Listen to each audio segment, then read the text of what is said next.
greva zdaj še na hitro vprašanje. Evo. Kvadratni meter stanovanja v Ljubljani leta 2035, se pravi čez 10 let. 8.000 evrov. 8.000 evrov, ok. Kako bi spremenil stanovanjsko politiko slovensko, če bi imel to možnost?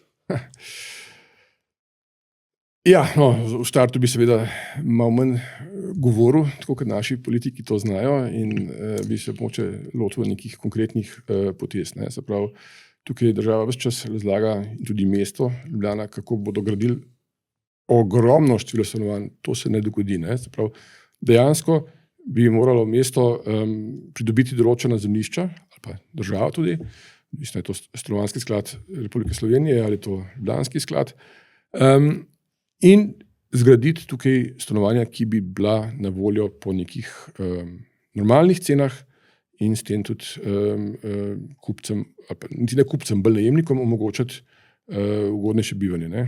V tem primeru, ko se govori o stanovanjski gradnji strani države, se mi zdi, da je bolj pomemben del najemanja stanovanj, se pravi, država to ne prodaja, ampak oddaja in s tem omogoči prebivalcem ugodnejše stroške bivanja. Ok. Tle si že delno odgovoril, prej no, ampak vseeno, se gradi premalo stanovanj ali preveč? Premalo. Definitivno premalo.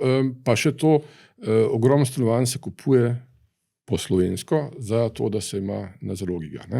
Ne zato, ker so to potrebe, ampak tisti, ki zmorejo, ker so iz nekega razloga dobili denar drugje, ga kupijo kot investicijo, mrtvo investicijo, ali pa ne pol mrtvo investicijo, ampak zato se parkirajo denar tako, v nepremičnino.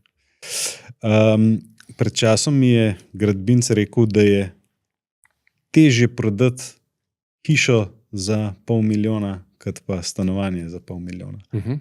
Kaj se dogaja na našem trgu, da prihaja do take diskrepance? Mislim, tukaj zdaj seveda odvisno, kje se pogovarjamo.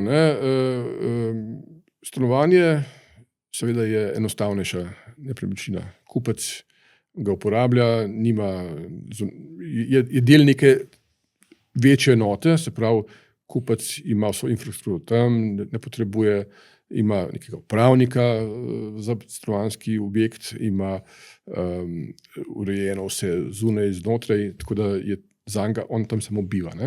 Za hišo moraš skrbeti v večji meri sam, stroški se povečujejo, so večji za samo bivanje kot v stanovanju, in mislim, da je povpraševanje po hišah manjše, kot pa po samih stanovanjih, ravno zato, ker je način življenja, ki ga mi zdaj trenutno imamo, precej hiter in se nihče noče ukvarjati z svojim vrtičkom okrog hiše, ampak za svojim stanovanjem, da ga posesa. Ali bo Ivu Boscarolu uspelo? Se pravi, mislim, da je rekel, da bo kvadratni meter 3.000 in da bo še vedno naredil to s profitom, čeprav razumem. Če mu to uspe, jaz bi mu privoščil, da mu, potem zna nekaj več, kar mi ne znamo.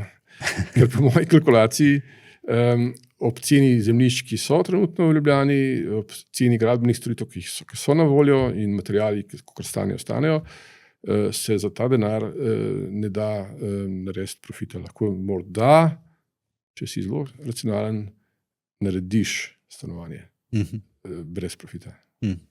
Veliko razuma, se pravi. Ja. In pa še zadnje vprašanje.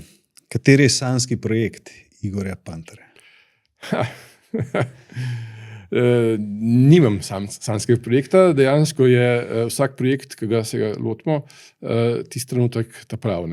Mogoče za nazaj ga bom lahko poimenoval, danes pa se mi zdi vsak projekt po svoje zanimiv, nov izziv, tako da se že veselim, ko tega končamo, ko ga trenutno izvajamo naslednjega.